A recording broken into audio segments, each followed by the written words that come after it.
So we want to thank AMT again. They are a very valued member partner of the NCHSE. They were with us at our conference in Seattle, Washington. We're next year in Phoenix, Arizona, so we're very excited about that. And we look forward to hearing from Mary and her friend Nancy, not to be confused with our executive director, Nancy Allen. So the other Nancy from AMT, we look forward to having them tell us about how we can evaluate credentials. So Mary, we'll turn it over to you. Thank you so much, Karen. And one of the things that I'm grateful for are the students. We know Westmac, and they are what gives us energy and life. And so I'm very delighted that that group is here as well. So I will dive right in. Welcome to our webinar, How to Evaluate a Credential. And this is about AMT support for health science educators. So I'm happy to be here on behalf of AMT. AMT is an acronym for American Medical Technologists, and we're a not-for-profit certifying agency and professional organization of allied health professionals. And AMT is all about getting qualified professionals into entry-level roles in healthcare as our health science educators. And I'd like to show how our missions align along with what we have to offer to support you in your work. And ideally, what you'll find at the end of our time together is resources that you can tap into to help your students immediately and further down the road as they start careers. And that help would include competencies for professionals, certification information, and some details about a new HOSA competition. I'm going to begin with the current state of healthcare and then very quickly drill down to where we can all play a role in filling some of the current gaps.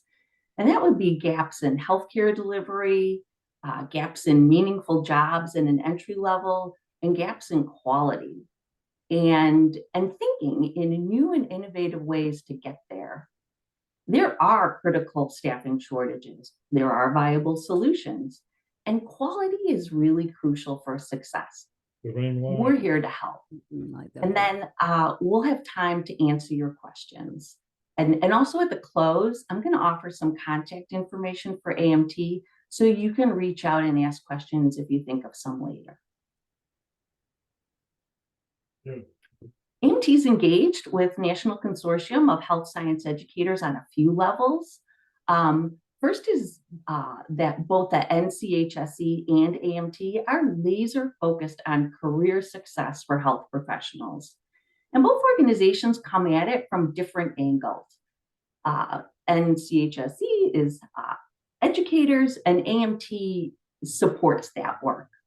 And we've also supported NCHSE for years in that our AMT Executive Director, Kathy Spilia, represents national professional associations at an executive level for NCHSE. And even if you are familiar with AMT, you might not see the range of AMT efforts to advance the mission of professional excellence in allied health. Here's a list of partnerships with nonprofit professional organizations like yours. And also AMT has been involved with advocacy for the industry in terms of lawmaking, industry guidelines, publishing editorials, and individual member support for many decades. We also partner with educators at every level, as well as with health employers across the country. And all this outreach is related to the work that we do for future health professionals.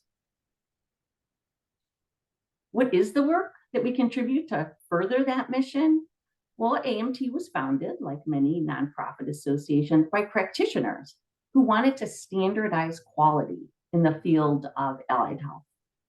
So AMT sets standards for competencies of allied health professionals. That's what we do. And part of the standardization process is certifying individuals. And it's what we've done for more than 80 years. We offer 11 allied health certifications, medical, dental, lab, and an allied health instructor. And today, AMT is certification and professional membership association of well over 100,000 healthcare professionals. AMT is expertise and competencies, which is expressed in our professional certification. So what is the fundamental purpose of a certification credential? Well, we say it is objective third-party evidence that an individual possesses baseline competencies to perform a job. And they are awarded by an academic institution or by a recognized professional organization. And what they are is to verify qualifications and competence. And they also attest to a formal process and successful completion of specific criteria. And credentials are also important to give a trusted measure of professional credibility to the public. Once they're earned, the designated letters of someone's credentials can be placed after their name, but it's more than just 3 letters. When there's a set of letters in parentheses after the credential, that signifies the credentialing organization. So in the example of Chantal Williams, RMA stands for Registered Medical Assistant, and AMT is American Medical Technologists. So in this case, AMT stands behind the credential. So we've established that our joint missions are launching competent professionals into career success. Hopefully that is the aim of our students. But we also have a shared problem in the issues that are facing healthcare, and really no one is untouched by these. So it's likely we're all aware of staffing shortages in healthcare, but the scope is still surprising. U.S. Bureau of Labor Statistics indicates there'll be approximately 2 million openings in healthcare every year until 2031. Overall employment in these roles is set to grow 40% in that time, which is much faster than the average for all other occupations. The U.S. is going to need an additional 98,000 medical and lab technologists and technicians by 2025. Which is right around the corner. And hospitals have turned over 100% of their staff in the last 5 years. Allied health workers are key to this because they make up about 60% of the 10.5 million healthcare workforce in the US. And what the big numbers mean on a human level is longer patient waits for care, or worse, limited access to care for the most vulnerable.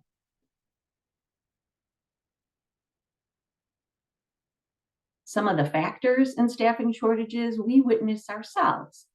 Individual practitioners, we all have relatives or friends who worked in healthcare and have seen retirement and aging out.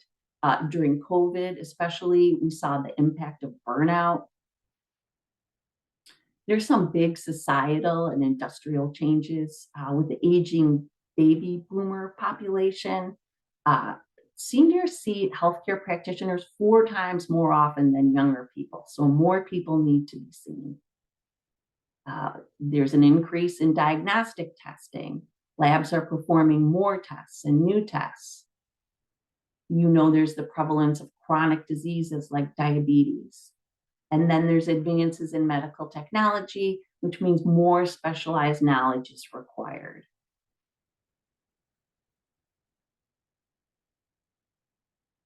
Now there are answers to our shared problems. We're seeing innovative solutions to staffing shortages, and of course, you're part of that. The expansion of career and technical education programs. That means there's 12.3 million students currently enrolled in CTE programs across the country. And state and federal funding is fueling some of that. Healthcare systems, they're implementing workforce development and apprenticeship programs, and we're really seeing those ramp up. They're building their own pipeline of workers from within, or they're partnering with local schools and online programs. Labs are upskilling workers and they're certifying new staff. A growing list of associations and companies are offering industry recognized credentials, certificates, and certifications. And this is all great. Industries are coming together to solve the problem.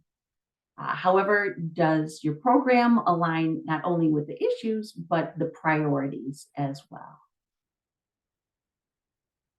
Well, what are the priorities of providers beyond the workforce shortage? In hospitals, quality gets paid.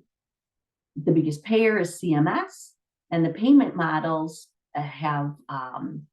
they attach both incentives and disincentives for quality of care.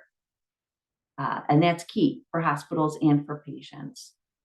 Quality is assessed by patient outcomes and by patient experience, which is measured by patient surveys. A large portion of that measurement is responsiveness of staff, getting discharge information, and communication of staff, which is why properly trained and qualified healthcare workers are crucial.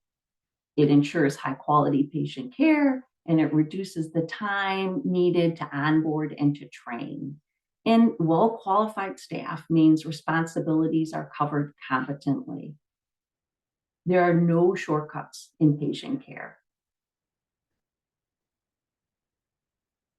So what's critical for success, of course, is making sure that the solutions we're providing are filling the needs of our healthcare employers. They need to fill jobs with qualified professionals. And since those providers get reimbursed based on services and quality, employees have to be well prepared and meet the industry standards. And then for success in meeting those standards, CTE programs have to be rigorous, have to be relevant to the job role, have hands-on training, and then effectively place graduates in the roles that they trained for. A good certification also has these characteristics. But how do you know if a certification credential carries those qualities? So this slide is an inside look at how to assess the quality of a certification credential. And we say there's 3 essential components, the 3 E's of certification. It's education, experience, and examination. Education is answering the question of whether the candidate received the proper training in the tasks required for practice. The experience has to be appropriate and sufficient to function in the profession. And the examination means the candidate has been tested on knowledge to further demonstrate some command of the competencies that are required for practice. So it's not just the test. The test is only one indicator of competence and should be used in conjunction with the other indicators of achievement or mastery in the credentialing process. So in order to earn any AMT credential, someone has to meet our eligibility requirements for education, plus have practical experience, plus pass a rigorous exam. Another important aspect of quality is security around that exam. Certification exams should be held at a secure site using secure processes, which maintains the integrity of the testing results. Another aspect of security of the exam process is whether there is third-party administration of the exam. It has to and should be by someone who's not part of the credentialing organization, which ensures that the certificant passed the test unassisted. Test security is an essential element for the validity of an assessment, in addition to ensuring the protection of intellectual property. Why is security necessary for validity? Well, if a full exam is publicly available through a breach in security, candidates could easily learn the answers to all the questions, making the test invalid. And as a result, the safety of patients or the public could be jeopardized because the persons who believe to possess a certain ability by virtue of their credential may not be qualified. Think about a person drawing blood who doesn't know how to locate a vein for the procedure. We also want a fair process for all the exam takers have the same opportunity to succeed. And maintaining the integrity of the exam reflects well on those who take it. In my organization, it also protects the value of the certification for our current members and our future members.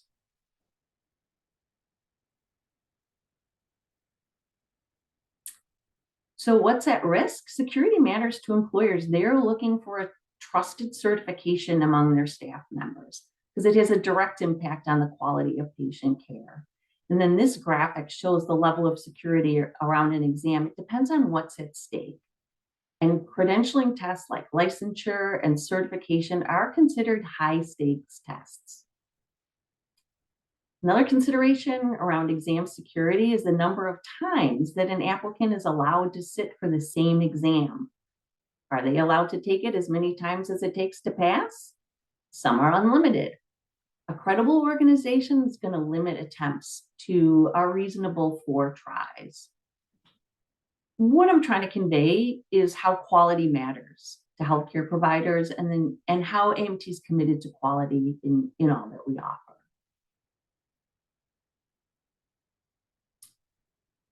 And now I'd like to share some resources from AMT that are all about preparing the next generation of allied health professionals.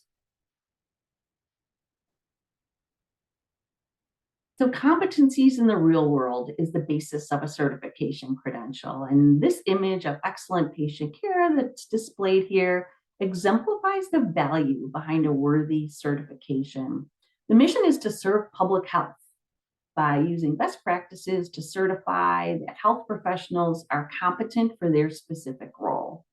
They've met the rigorous criteria, they've proved that they can perform relevant on-the-job tasks. It's important to employers, it's very important to the health professionals themselves, and perhaps mostly important to patients. And AMT dedicates significant resources to ensure that the competencies that are included in certification tests are based on practical and real-world work. So competencies are essential tasks and knowledge. And the competencies that AMT has set for various job roles in allied health are contained in our exam content outlines. And this is a resource I think is too often overlooked because it's somewhat humble and unassuming looking, but it's really a treasure trove of information. An exam content outline lists all the tasks and knowledge that one is tested on for certification. It can be a very thorough source of what the job entails. For phlebotomy, it's 4 pages of specifics. Each exam content outline is divided into work areas that are associated with that job role. For phlebotomy, for example, the work areas are obtaining blood samples, specimen collection and processing, time management, professional communication, clerical skills, safety, legal and ethical, medical terminology, anatomy and physiology. Everything involved in being a professional. And because it's for our exam, it also displays the number of exam questions and the weighting for the exam. But it can also be a great teaching and curriculum resource. I pulled out one example of a set for you, specimen collection and processing, and this is just to show you the level of detail.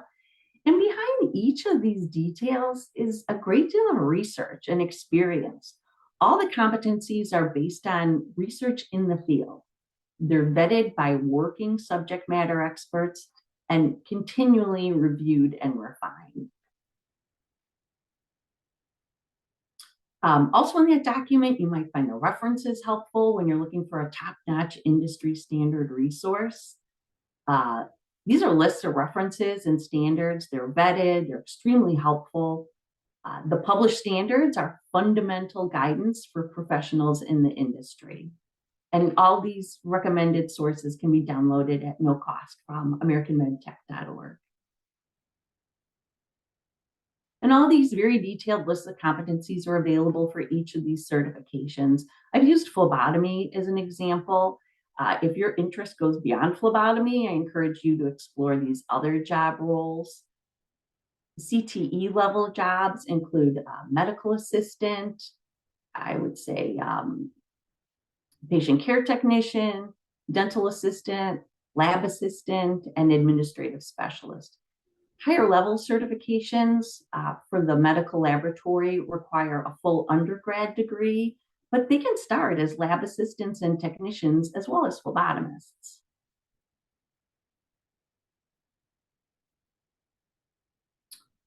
So I'm going to switch gears a little bit, but another supportive offer from AMT for our stakeholders is a new initiative that we're excited about, and that is sponsoring a new HOSA phlebotomy competition.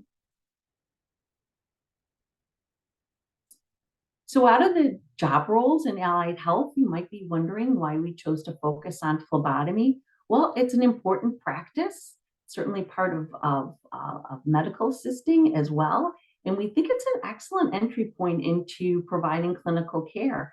And here's why it matters. In healthcare, providers rely on accurate information from those collected samples in order to diagnose patients and treat patients. As I mentioned earlier, our aging population needs more medical attention. There's a rise in chronic diseases that requires ongoing monitoring, including diagnostic testing. Blood samples are also used to advance development of new treatments and new medications.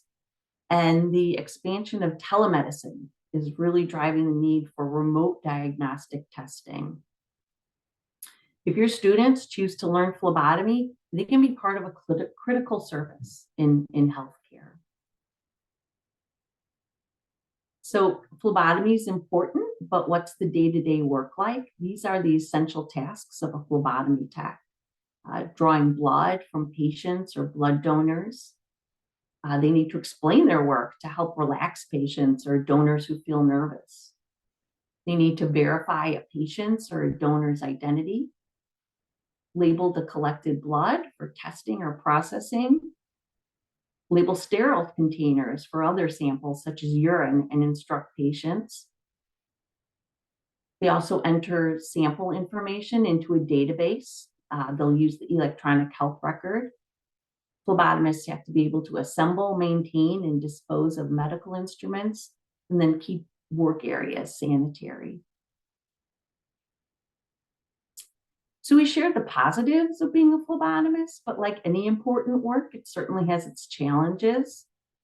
Phlebotomists work a healthcare delivery schedule that can include nights, weekends, and holidays. They can be long days with lots of standing.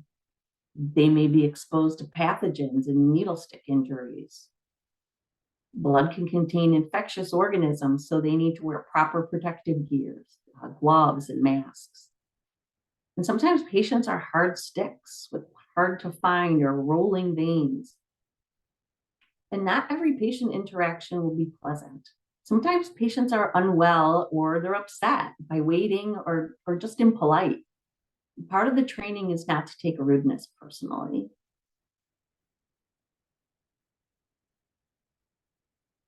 There are some misconceptions about phlebotomy. Some might think that phlebotomy is basic or an easy skill that most people can perform. The reality is that phlebotomy requires accuracy and skill. It might look easy to stick a needle in a vein.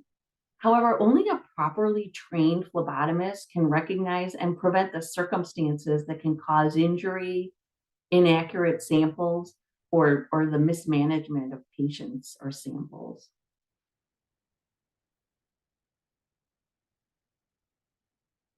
So I shared some positives and challenges about the job of phlebotomy technician, and here's why students might find it of interest as they consider entering healthcare work. It can be a great starting point for a career in the medical field. Phlebotomists work directly with patients in a variety of settings. Training is typically less than 1 year for certification, and median annual wage back in 2021 was about $37,000. I did a quick search for jobs on Indeed, and one of my local large health systems is offering a $3,000 signing bonus for phlebotomy. They are in demand. So hopefully you see value in helping some of your students learn phlebotomy. AMT is very committed to encouraging entry in the field. As a certification agency and membership organization for phlebotomy technicians, we're proud to be sponsoring the HOSA phlebotomy competition.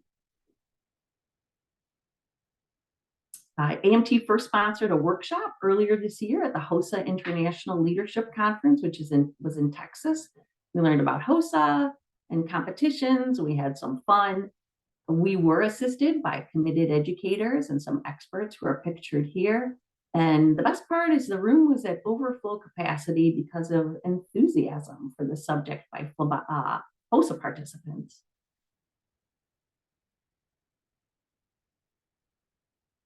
The goal of the competition is to introduce students to the medical discipline of phlebotomy and help them understand the role of a technician.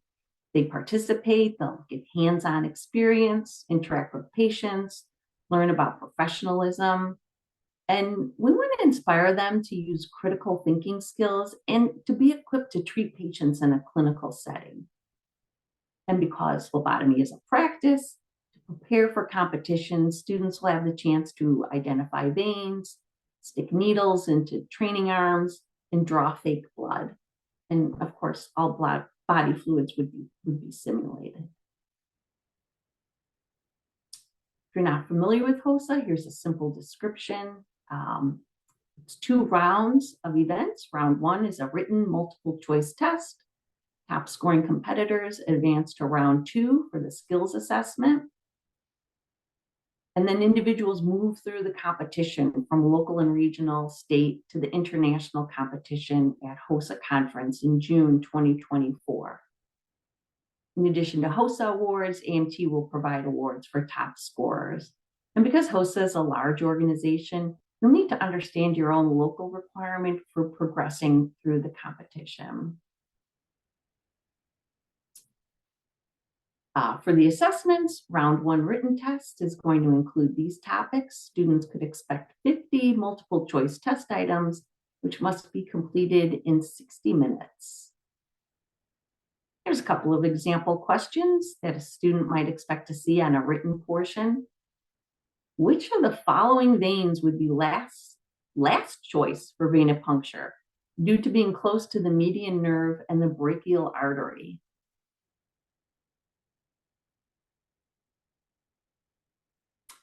And which of the following tubes would you invert gently 6 to 8 times immediately after the blood draw?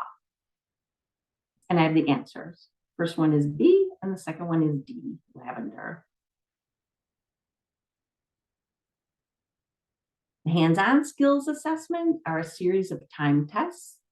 Students have to demonstrate they can complete the skill accurately within the allotted time.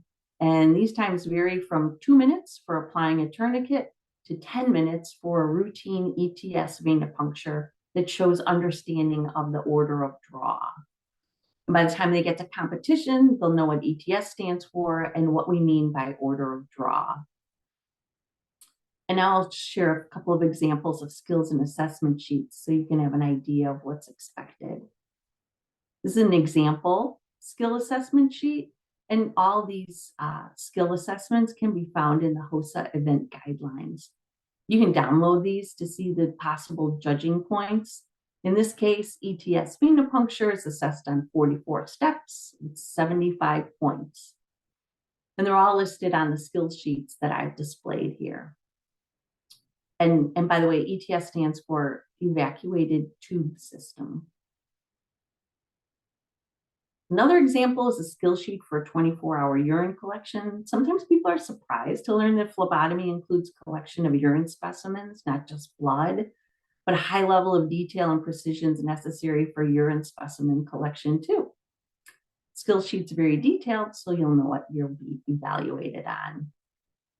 And a final example is heel puncture. It's another important task that's assigned to the phlebotomist. Newborns are patients too, and collecting a specimen often requires doing a heel puncture. And we don't present these examples to intimidate students, but really on the contrary, by studying and preparing, they'll know how to appropriately respond with competence, not fear. They'll be ready when faced with common situations such as fainting patients and collecting a specimen from an infant, because those are patients who need the help that testing can provide. So ideally, your students will be excited about the challenges and rewards of phlebotomy. And so now, how do you help them to prepare to succeed at phlebotomy competition? Here's some helpful information and training materials to get you there. I'd recommend that you start at the webpage that AMT has set up. AMT is the sponsoring organization and has published some specific details you'll need to know about the competition tests, including all those skills that students will be assessed on. On this page is where you find detailed information about textbooks and hands-on resources, links to the HOSA competition, and the rules. Specifically, there's 2 recommended textbooks by phlebotomy experts from independent publishers, and you can find links to purchase these texts from the page on the AMT website. Students can also find these maybe through the library, or they can buy them used on Amazon. And you'll also find links to readily available practice materials from a mix of accessible online shopping sites. This is all independent from AMT. These are a variety of practice materials, so you can browse and see what you might need for your own purposes. And you can use this QR code to get to the AMT HOSA page where all the detailed information, such as textbooks and hands-on resources are. There's also a special AMT HOSA email box that's monitored. You can see that here. And I'll share this QR code again at the end of this deck.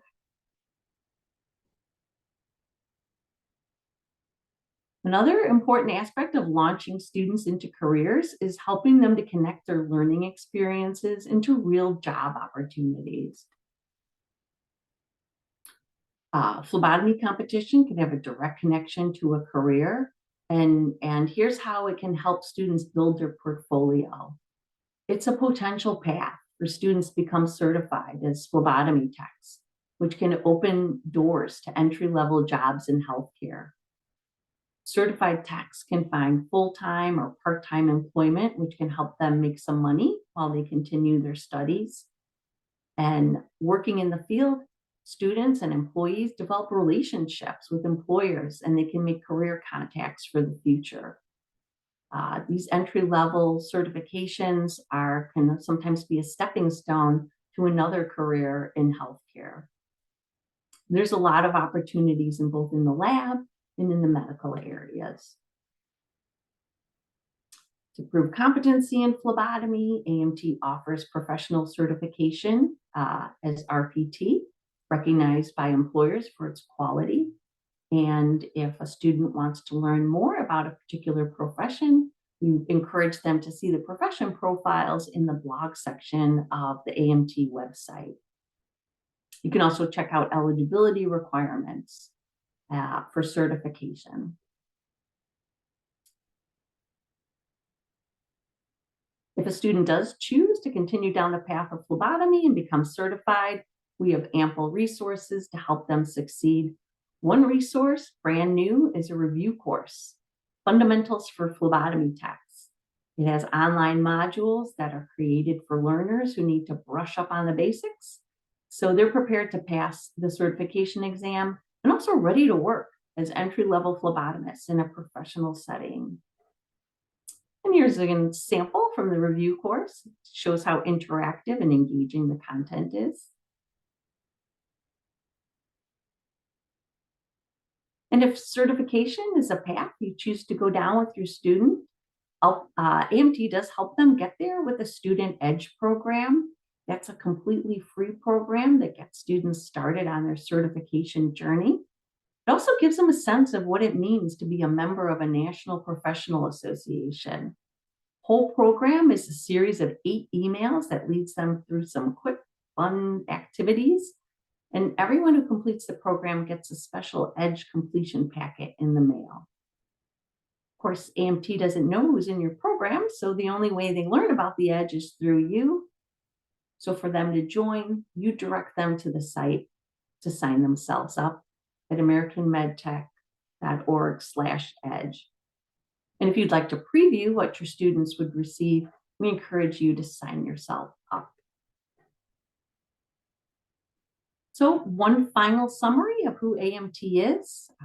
One of our AMT strengths and differentiators is our diversity. We have medical and dental certifications, as well as a full set of laboratory certifications. You might be interested in the certification for yourself as allied health instructor. That is a portfolio-based credential rather than a test-based credential. And overall, AMT's diverse membership with varied health certifications delivers a greater versatility and a broader, well-rounded perspective about the skills and knowledge that members can leverage in their careers. And that's what we're about. And I would be happy to answer any questions if there are any.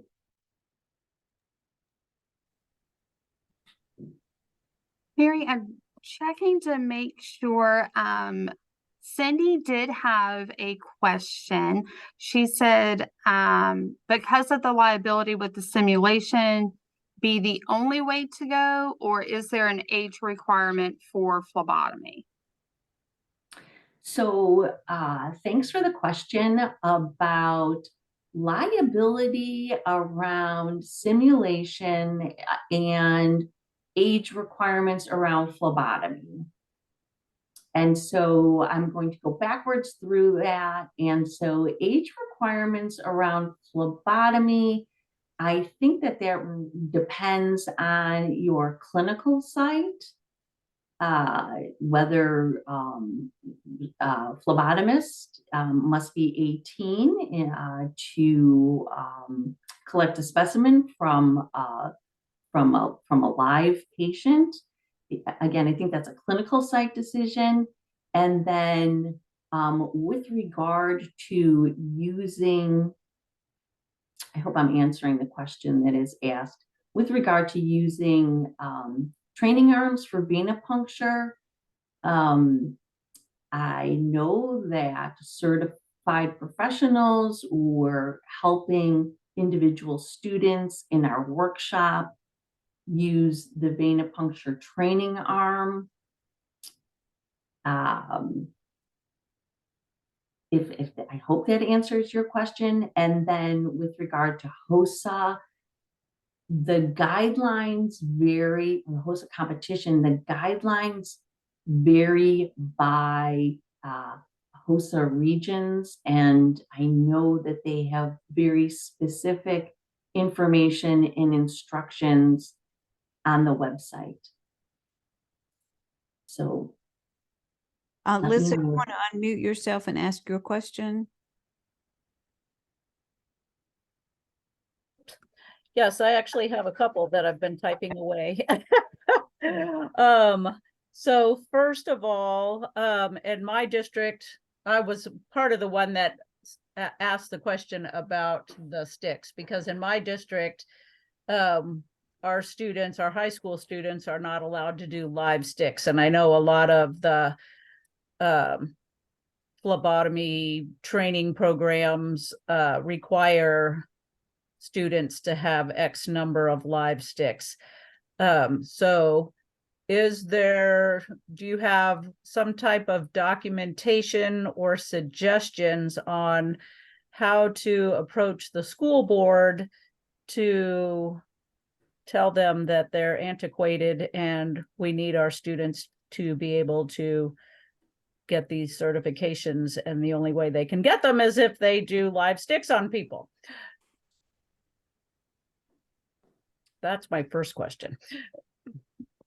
So we do have, and Nancy Podelic may be able to help me with this, or I can actually, I want to give you, we do have a form, an AMT form, that is an instructor attestation that the proper number of sticks have been conducted in order to meet the requirements for certification as a phlebotomist. And with regard to local rules around how that requirement is met, I only know it from a national perspective and what our requirements are. Lisa, I can help out there, I think. Thanks for that explanation, Mary. So the best way to go about overcoming that is to find a strong local healthcare provider and partner with them and let them advocate on your behalf. I think with the schools, there's a lot of power to be said when they see someone say like, and you're from Florida, so I'll just throw it out there. If you have an advocate in Advent Health or Orlando Health or Baptist, if they're going to bat for you, and you have multiple people, in effect, they're lobbying on your behalf. We've seen that happen with several schools throughout the country. So again, get them involved to help you with that. Okay. Yeah. And is your rule, do you do 18 or 30 or what do you all require? 50 sticks and okay. 50 and then 10 cap sticks. Okay. And as Mary said, all of these sticks have to be validated by a preceptor or instructor and then sent to us, where we in turn then review it for validation. Okay. All right. And then I also asked the question about the dental one, but I was in the process of sending you my email so we can get in touch about that later. Sure. Great. Thank you for that. Okay, Mary, I see that we have some questions from Maria's students. So Maria, if you would like to unmute yourself and just ask those. Hi, my name is Diana. I'm one of the students here. I just had a quick question about which book do you think is the best resource for the TOSA competition? And for the test. For the written certification exam. It's your choice, whatever format I think you prefer. The competition and the exam draws from both of them. So whatever Ms. Romero is more comfortable with, or Wes Meck, then I'd go with that. But if you're going to compete, it makes sense to incorporate both of them. Okay. Thank you. Thanks for the question. And then we wanted to clarify one thing. Could you just remind us again what the resource was online for the course to review the content of the test and also for the HOSA competition?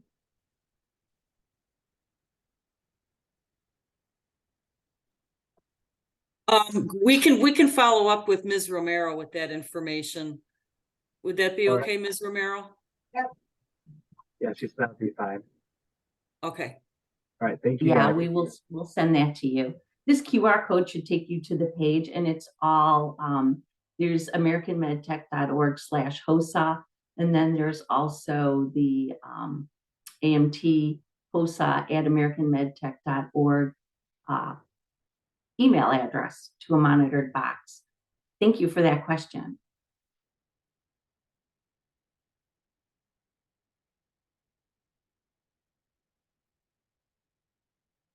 I had a question, Mary. This is Nancy, the other Nancy. I understand that there are probably different organizations that offer certification for phlebotomists. Do certain states recognize certain credentials from different organizations, or how would a teacher I know that you gave us that one slide about education and that graphic that you had there, but do you have good advice? Or obviously we know that you feel strongly about your certification for phlebotomist, but I assume there are others out there, and any comments to help us understand or just discern the differences? Yeah, thanks for asking that.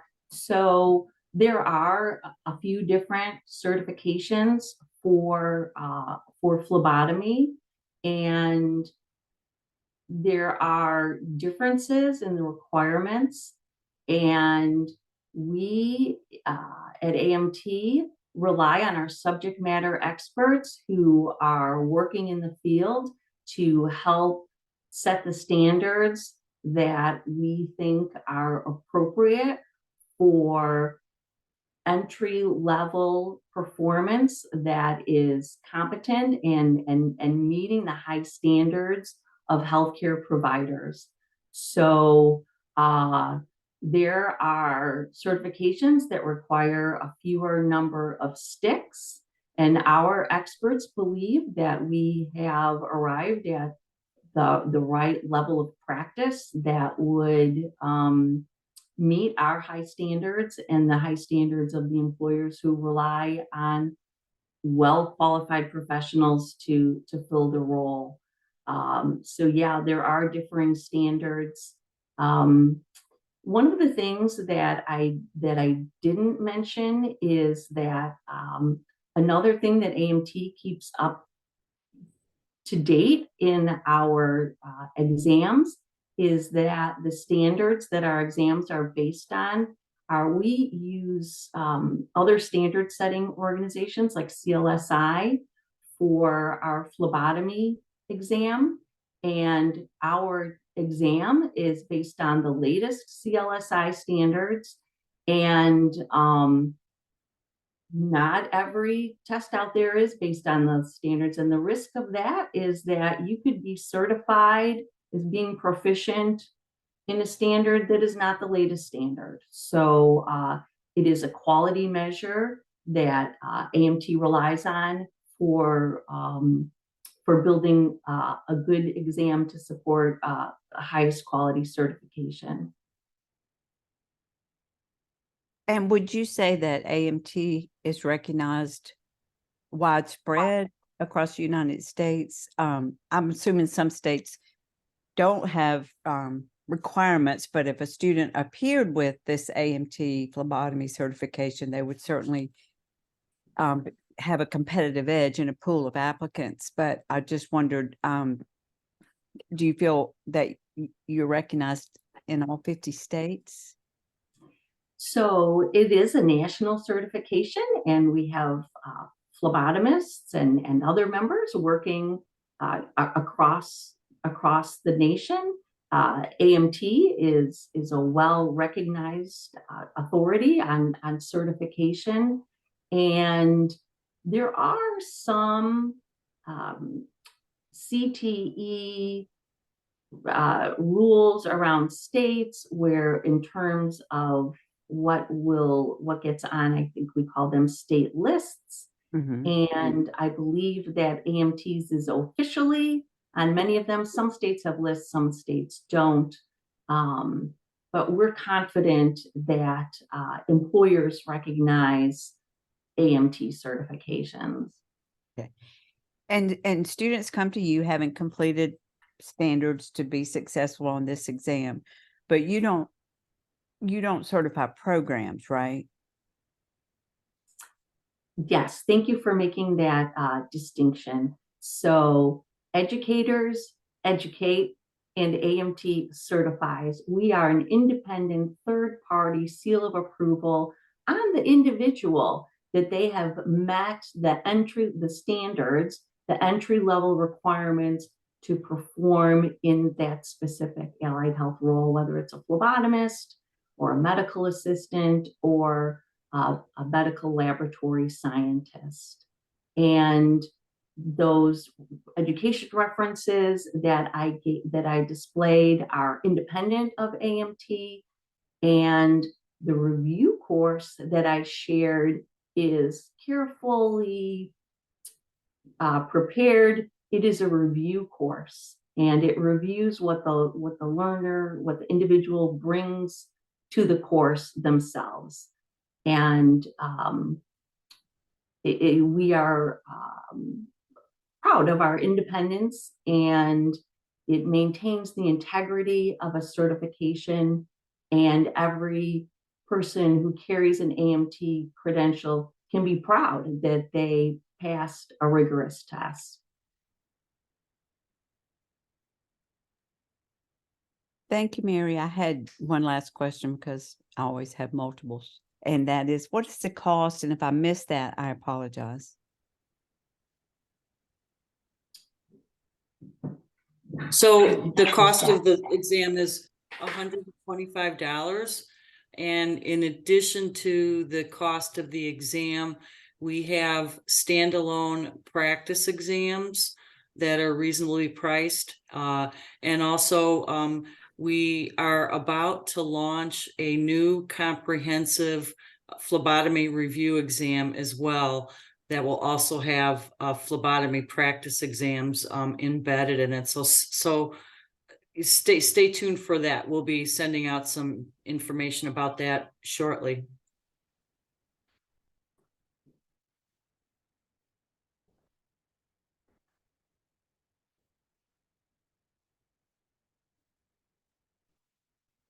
I think that may be all of the questions that we have. We're excited that you guys have some new products coming out. I'm very excited about the HOSA competition.